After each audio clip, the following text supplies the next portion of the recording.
தமிழக அரசியலில் நீண்ட காலமாக முக்கிய சக்தியாக விளங்கிய அதிமுக தற்போது சவால்கள் நிறைந்த கட்டத்தை எதிர்கொண்டு வருகிறது. எம்ஜிஆர் உருவாக்கி ஜெயலலிதா பலப்படுத்திய இந்த கட்சி ஒரு காலத்தில் ஆட்சியும் எதிர்க்கட்சியும் மாறி மாறி கைப்பற்றிய வலுவான அமைப்பாக இருந்தது. ஆனால் சமீபத்திய அரசியல் மாற்றங்கள், குறிப்பாக 2026 சட்டமன்ற தேர்தலுக்கு பிறகு கட்சிக்குள் அதிருப்தி மற்றும் கோஷ்டி பிரச்சனைகள் அதிகரித்துள்ளன. தேர்தலுக்கு முன் அதிமுக மற்றும் தமிழக வெற்றி கழகம் கூட்டணி அமைக்கும் வாய்ப்பு இருந்ததாக கூறப்பட்டது.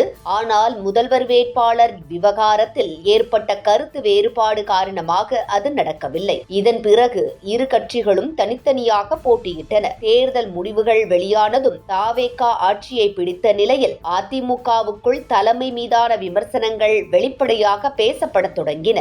இதன் தொடர்ச்சியாக சில முன்னாள் அமைச்சர்கள் மற்றும் நிர்வாகிகள் தாவேக பக்கம் நகர்ந்து வருவதாக தகவல்கள் வெளியாகின்றன. மேலும் சில முக்கிய தலைவர்களும் அந்த கட்சியுடன் தொடர்பில் உள்ளதாக அரசியல் வட்டாரங்கள் தெரிவிக்கின்றன. இது அதிமுக தொண்டர்களிடையே கவலையை ஏற்படுத்தியிருக்கிறது. தாவேக தரப்பு இதை இயல்பான அரசியல் மாற்றமாகவே விளக்குகிறது. இந்த நிலையில் எடப்பாடி பழனிசாமி கட்சியை ஒருங்கிணைக்க தீவிர முயற்சிகளில் ஈடுபட்டு வருகின்றார். மாவட்ட அமைப்புகளை பலப்படுத்துவது, தொண்டர்களை உற்சாகப்படுத்துவது போன்ற நடவடிக்கைகள் முன்னெடுக்கப்படுகின்றன. வரவிருக்கும் உள்ளாட்சி தேர்தல் மற்றும் 2029 மக்களவை தேர்தல் ஆகியவை கட்சியின் உண்மையான பலத்தை நிரூபிக்கும் தருணமாக பார்க்கப்படுகின்றன.